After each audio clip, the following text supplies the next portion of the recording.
పని అయిపోవచ్చింది. ఇగో వాన పడుతుందని మా వాళ్ళు ఇంకా సేపు వేస్తున్నారు పెయింట్లో.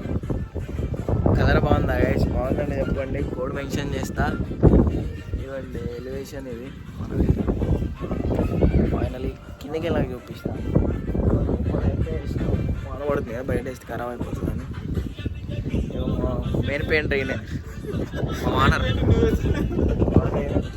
బాగా వేస్తాడు పెయింట్లు గోడలకి. సరే గైస్ కిందకి వెళ్ళి చూపిస్తా పెయింట్లు. చూడండి చూపిస్తాం మా పెయింట్లు. మా వాళ్ళు ప్రొఫెషనల్స్ వీళ్ళంతా. అండో పండ బయట వేసేవాళ్ళు కాదు మా వాళ్ళు, ప్రొఫెషనల్స్. చూడండి మా వాళ్ళు మాత్రం వేసారు కూడా. కింద చూడండి ఒక చుక్క పడుతుంది నిజంగానే. ఏమైనా ప్రొఫెషనల్స్ అలాంటి గైస్ బయట చూపిస్తాను. ఆ ముఖం ఎందుకు పద్దా మీరేం చూస్తారు. 3